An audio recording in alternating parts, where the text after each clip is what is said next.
EMC की आज की कक्षा में आपका स्वागत है। अभी तक हमने बात की बड़ा सोचना के बारे में, कुछ नया और चुनौतीपूर्ण करना, फिर उसके बाद हमारी बात हुई अवसर को पहचानना। और इन तीनों बातों का इशारा सीधा हमें एक ही रास्ते पर लेकर के जाता है कि हमें पहले अपने लिए अवसर की पहचान करनी चाहिए। लेकिन अवसर की पहचान कब करेंगे? जब आपने कुछ बड़ा सोच रखा होगा, उसके बाद उसके लिए आप कुछ नया और चुनौतीपूर्ण तरीके से करने को तैयार होंगे ताकि आप उस लक्ष्य को प्राप्त कर सकें। उसके बाद ही तो अवसर की तलाश करेंगे।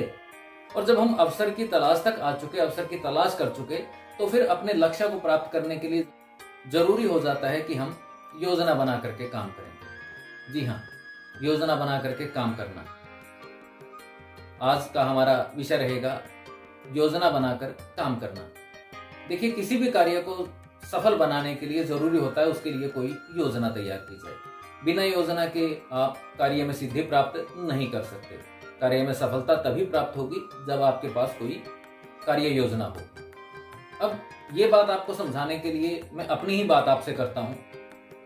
अगर मैं अपनी बात आप तक पहुंचाना चाहता हूं तो उसके लिए मुझे एक योजना बनानी पड़ती है, एक कार्य योजना तैयार करके तब मैं आप तक अपनी बात पहुंचा सकता हूं। कक्षा की ही बात कर लीजिए। अगर YouTube पर मुझे आपको पढ़ाना है, आपको कक्षा में लेकर के आना है, समझाना है, तो मुझे उससे पहले अपनी तैयारी करनी होती है। एक वीडियो तैयार करना होता है, उस वीडियो के लिए विषय सामग्री तैयार करनी होती है और उसको व्यवस्थित करना होता है और उसको व्यवस्था में लगा करके फिर उसको सही तरीके से प्रस्तुत करना होता है। ठीक उसी तरह से अगर मैं आपको कहूं कि चलो ठीक है, आज हम गिनती सीखेंगे।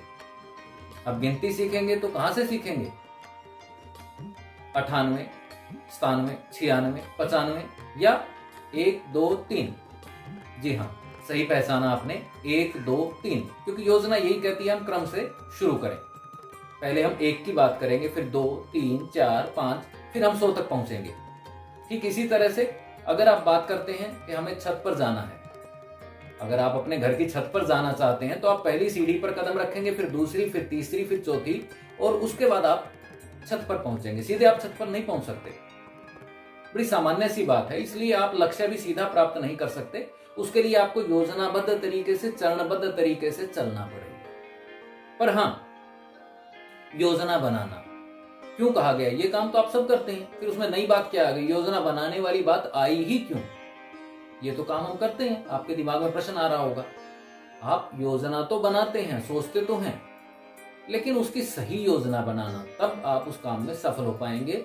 जैसे कि अगर आप पढ़ रहे हैं, आपने अपनी पढ़ाई शुरू की, चाहे आप 9वीं की बात करें, 10वीं की बात करें या किसी भी काम में, तो आपको पहले यह देखना होगा कि आपको कहां से शुरुआत करनी है। अगर आपके विषयों की बात करें तो आपको यह देखना पड़ेगा कि किस विषय को कितना समय देने की आवश्यकता है। टाइम टेबल क्या है? आपको टाइम टेबल दिया जाता है, समय सारणी दी जाती है, तो वो एक योजना है कार्य की सिद्धि की। कौन सा कार्य? आपका शिक्षण, आपकी शिक्षा, ताकि आप सही ढंग से शिक्षा प्राप्त कर सकें। और सही ढंग से शिक्षा प्राप्त करने के लिए जरूरी है आपका टाइम टेबल। आप इस समय से इस समय तक हिंदी पढ़ेंगे, उसके बाद अंग्रेजी पढ़ेंगे, फिर आप सामाजिक पढ़ेंगे, उसके बाद विज्ञान पढ़ेंगे, फिर किसी अन्य विषय की बात आप कर सकते हैं। या फिर इसका एक दूसरा तरीका, ये विद्यालय का तरीका मैंने आपको बताया, लेकिन व्यक्तिगत स्तर पर जब आप योजना बनाएंगे अपनी परीक्षा के लिए या अपनी पढ़ाई के लिए, अपनी शिक्षा के लिए, तो आप क्या करेंगे? आप ज्यादा समय उस विषय को देंगे जहां आपको ये लगता है कि ये विषय मेरी समझ में नहीं आए, तो उसको हम समय ज्यादा देंगे। और जिस विषय में आपको लगता है कि ये विषय मैं समझ चुका हूं, मेरी समझ में आ गया है, तो उसको हम कम समय देते हैं। इसको ही हम योजना बनाना कहते हैं।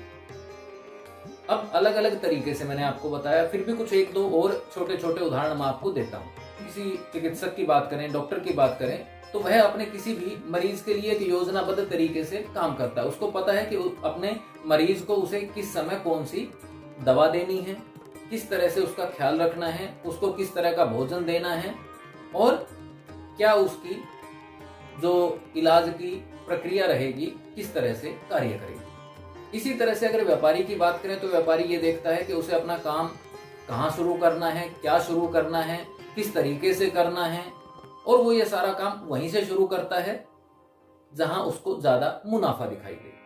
तो वो भी एक योजना के तहत होता है। अध्यापक के बारे में मैंने आपको बताया, अभी अपनी ही बात मैंने की कि अगर हम आपके बीच में आते हैं तो पहले अपना काम तैयार करते हैं। तो इसी तरह से एक अच्छा विद्यार्थी जब भी अपना काम करता है, अपने कार्य के लिए प्रेरित होता है, तो वो एक योजनाबद्ध तरीके से काम करता है। आज की कक्षा मैं यहीं समाप्त करूंगा और बाद में भी कोई प्रश्न मैं आपसे नहीं करने वाला। आज का काम मैं आपको आज के वीडियो में ही दे रहा हूं। आज आप मुझे वीडियो देखने के बाद ये बताएंगे कि आप अपने लक्ष्य की प्राप्ति के लिए किस तरह से योजना बना रहे हैं, क्या योजना बना रहे हैं, और वो योजना आप लिख करके मुझे भेजेंगे, या मुझे ये बताइए कि हमें अपने कार्य के लक्ष्य की पूर्ति के लिए किस तरह की योजना बनानी चाहिए। आप मुझे लिख के बताएं कि आपका लक्ष्य क्या है और आप उसको प्राप्त करने के लिए किस तरह की योजनाएं बना सकते हैं या बना रहे हैं। तो इसके साथ ही आज की कक्षा समाप्त करते हैं। मुझे आपकी प्रतिक्रिया का इंतजार रहेगा, जरूर प्रतिक्रिया दीजिए।